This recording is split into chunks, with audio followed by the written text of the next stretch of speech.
Hello students, welcome back to the online tutorial class. This is Indrani Roy, your English teacher, and today we are going to start with a new lesson, and the name of the lesson is pronoun. Let's see what are the things that we are going to read in this video. So at first we will have a brief introduction about the importance of pronoun, about the significance of pronoun, or why do we actually need pronoun in English grammar. Then we will learn what is pronoun, we will focus on the definition and we will see some examples, and then we will move on to the kinds of pronoun. So there are many kinds of pronoun, children. First one is personal pronoun, possessive pronoun, reflexive pronoun, emphatic pronoun, demonstrative pronoun, distributive pronoun, indefinite pronoun, interrogative pronoun, relative pronoun and reciprocal pronoun. So we will learn all of these one by one. Now, before delving deep into the definition of pronoun and seeing the examples, what we will do is we will observe certain things. We will understand the importance and significance of pronoun. Why do we actually need pronoun? Children, you can see a boy and a girl in the screen, and something is written about them in these sentences, right? So let's read. Here are Mohan and Meena. Mohan and Meena are friends. Mohan and Meena are likable children. Everyone likes Mohan and Meena. I'll read it once again. Here are Mohan and Meena. Mohan and Meena are friends. Mohan and Meena are likable children. Everyone likes Mohan and Meena. So if you observe, you will see that the nouns Mohan and Meena is being repeated in each and every line, which is not sounding good at all, right? So instead of repeating the nouns again and again in the sentences, if we write it in this way. Here are Mohan and Meena. They are friends. They like each other. They are likable children. Everyone likes them. Don't you think that these sentences are sounding good and not awkward? So what we are doing in this slide is we are simply replacing the nouns with few words, with certain words. And what are the words? They and them. So these words, they and them, these words are actually the pronouns because these words are replacing the nouns Mohan and Meena. Right? Then what will be the definition of pronoun? A pronoun is used in place of noun to avoid its repetition. A pronoun is used in place of noun to avoid its repetition. Example, I, you can refer to the picture. I, we, you, he, she, they, it. Okay, so you can refer to the picture. I, we, you.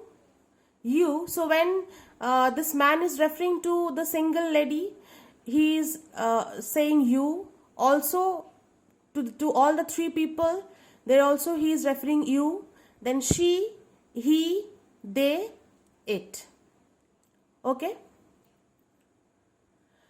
So now we have understood the definition of pronoun, but we must also keep certain things in our mind in order to use pronouns, right? So we will just see certain basic and important things that we must keep in our minds when studying pronouns. Let's check it out.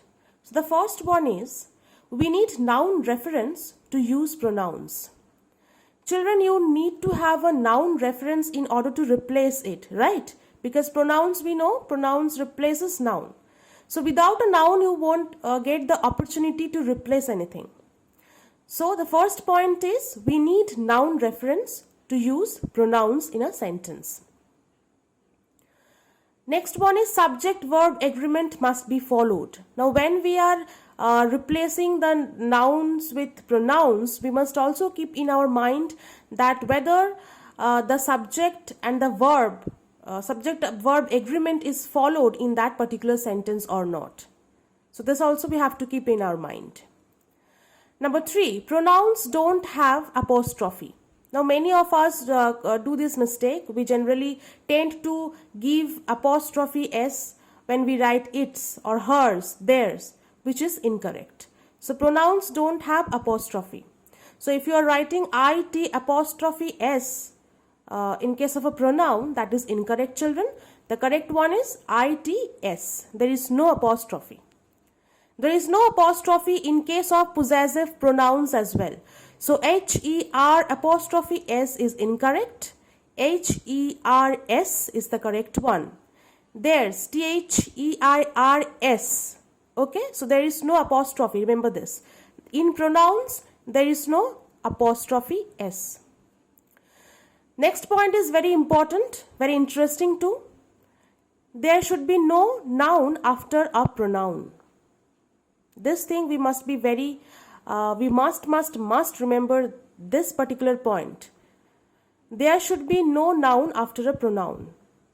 So when you are replacing or when you are writing pronoun, there should not be any noun after that particular word. If it is a noun, then that particular word which you are treating as pronoun, that will get transformed into an adjective. That will not function as a pronoun in the sentence anymore. Okay, so there should be no noun after a pronoun. If there is a noun, then it is an adjective. Let's say the examples. This book is mine. Now see, after this we have a noun here. Book is a noun. So that's why this stops functioning as a pronoun in the sentence and it functions as an adjective in the sentence. But in the second one, this is her book. Here after this there is no noun. So here in this sentence the word this is actually functioning as a pronoun. So the last point is very important, children. We must not forget about it. Now let's move on to the kinds of pronoun one by one. The first one is personal pronoun. What is a personal pronoun, children? Personal pronouns are used when we speak about persons. Pronouns used for persons. This can be categorized into 3 parts: first person, second person, third person. Now, what is a first person? The person who speaks. If you are having any conversation with your friend, if you are sharing your thoughts, opinions and views with him or her, then you are the first person because you are speaking. The person who speaks is our first person. And the pronouns that are used are I, we, me, us, ours. I, we, me, us, ours. Second person, the person who is spoken to. So if you are having a conversation with a friend, then the person who is listening to you, okay, to whom you are speaking, that person will be the second person. And the pronouns that we use here are you, yours. Third person, the person spoken of. So if you are speaking about any particular person, between both of you, if a conversation is going on about any particular person, he, she, they, that person or persons will become your third person. And what are the pronouns that we use? He, him, his in case of a man, she, her, hers in case of a woman. Just note, children, hers, H-E-R-S, hers. There is no apostrophe. They, them, theirs. Theirs, again, no apostrophe s, and it, it. So these are the pronouns that we use in third person. The next one is possessive pronoun. Now what do you understand from the word possessive? something which belongs to you, something which is very your own, something which is your own, right? So pronouns that demonstrate ownership, showing that something belongs to a particular someone. And the pronouns that we use are mine, ours, his, its, hers, theirs, yours. So these are the pronouns that we basically use in possessive pronoun. This pen is mine. The house is mine. Me, if I say the house belongs to me will not be a possessive pronoun. Okay? It is mine, ours, his, its, hers, theirs, yours. Example, the house is theirs. The house is theirs. The dog is mine. Because I am speaking about my dog, right? So the dog is mine. The house is theirs. Okay, it is exclusively their house. So this is all about your possessive pronoun. Next one is reflexive pronoun. Now children, in pronoun, there are two pronouns, reflexive pronoun and emphatic pronoun, which we generally tend to confuse because the words that we use as pronoun are almost the same. So students generally tend to confuse between reflexive pronoun and emphatic pronoun. But in this video, we will also see them individually, that is what is reflexive pronoun and what is emphatic pronoun, and also we will see how we can distinguish between them, how we can identify between them, right? So let's start with reflexive pronoun. Now reflexive pronoun is used when the subject and object refer to the same person or thing. So when the subject and the object is referring to one particular person, at that time that pronoun will be reflexive pronoun. Okay, the pronoun will reflect back to the subject. The words end in self or selves. Like for example, we can construct the pronoun only by adding self or selves with the words. Like for example, with my, I will add self, so myself.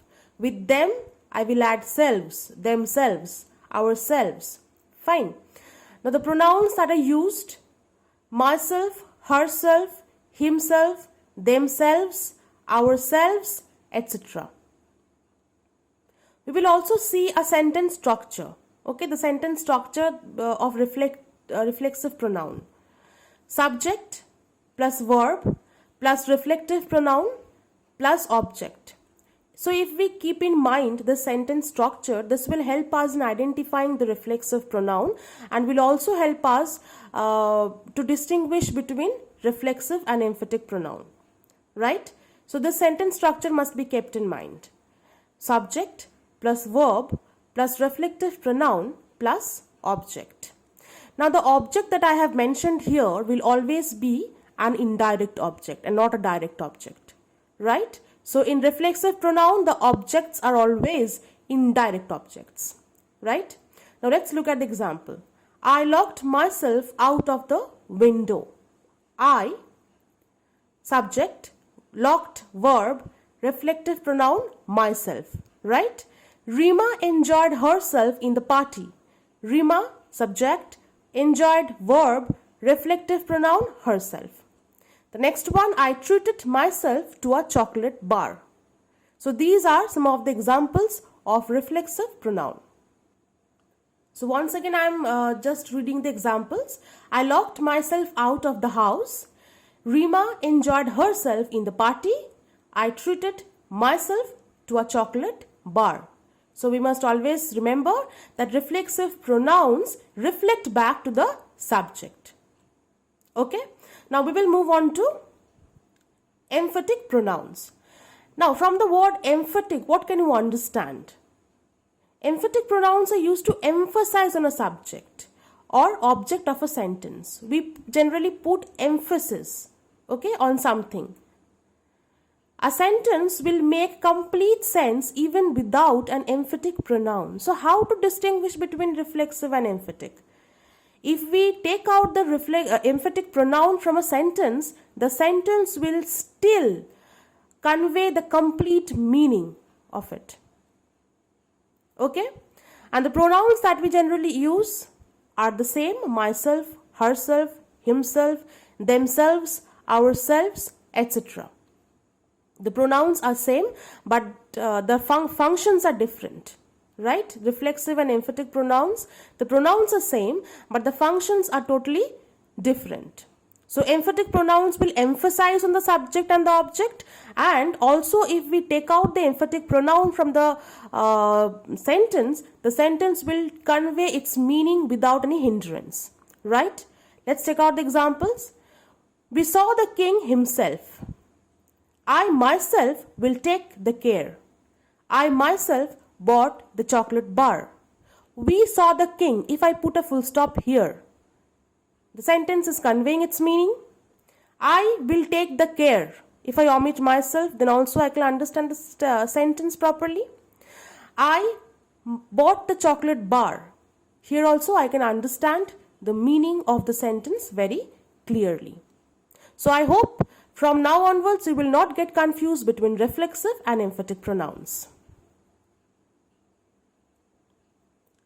Next one is demonstrative pronoun. What is the meaning of demonstrative? To demonstrate. That means to show something. So we use this kind of pronoun to refer to certain things. We point out the objects to which they refer. Pronouns that we use are this, that, these, those. Example: this is a present from my elder brother. These are merely excuses. Darjeeling tea is better than that of Assam tea. So here we are showing something to someone, right? This is a present from my elder brother. I am showing something to someone and I am saying that this is a present that my elder brother has given to me. These are merely excuses, and Darjeeling tea is better than that of Assam tea. So demonstrative pronoun means to show something, to refer to certain things. The next one is distributive pronoun. Now you can understand what is distributive pronoun from the name itself, children. Distributive means to distribute, isn't it? To distribute something. So we use to refer to persons or things one at a time. Now, when suppose I am distributing you a box of chocolate to the entire class, how will I distribute? I will give one chocolate to one person at a time. I cannot give the chocolates to all of you in a particular time, right? So I will do it one by one. So that's why we use this pronoun to refer to persons or things one at a time. And that's why they are always singular. That's why they are always singular, right? Because we can distribute something to someone only at a given point of time. So the pronouns that we are using in this pronoun are each, either, neither, any, none. Each, either, neither, any, none. Example: either of the roads leads to the market. Neither of the girls was late. Each of the boy is healthy. So this is all about distributive pronoun. We used this to refer to person or things at one point of time, and they are always singular.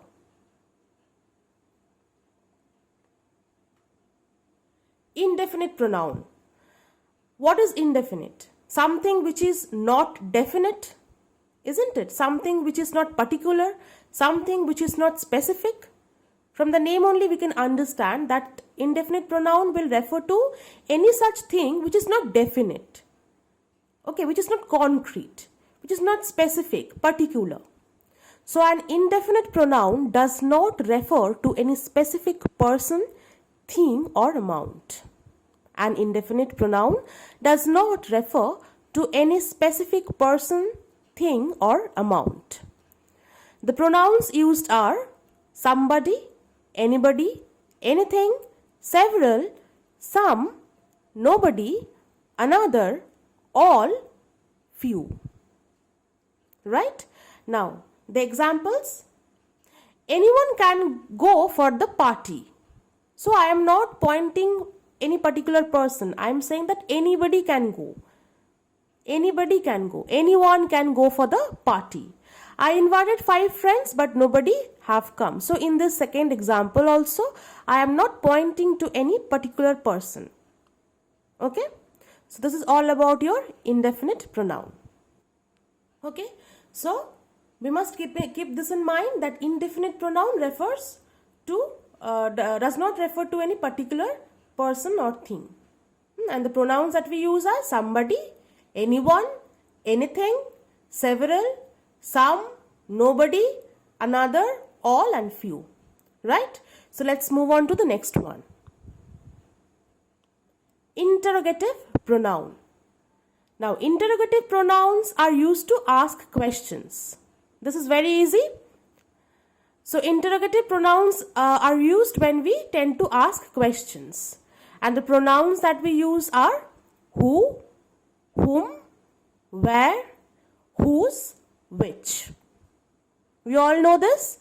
Who, whom, where, whose, which. The first example is, whose is this book? Second one, who is there? Third one, which way leads to the post office? So, we use these pronouns when we use these pronouns regarding interrogative pronoun. Right? Let's move on to the next one. Reciprocal pronoun. Now, what is the meaning of reciprocal, children? Reciprocal means any kind of mutual action. Okay, any kind of mutual action between two persons or more than two persons. Right? So, this is used to indicate reciprocal relation. Suppose you are giving a pen to your friend and that friend also gave you a chocolate. So, that's a reciprocal relation, a mutual relation between you and your friend. Right? So, the pronouns that we use are each other, one another. Only two. Each other, one another. Right? Let's see the examples. Anne and Sheen are waving to each other. So, Anne and Sheen are waving to each other. The students congratulated one another after giving practice speeches. So, the students congratulated one another. They stood against one another. Right? So, reciprocal pronoun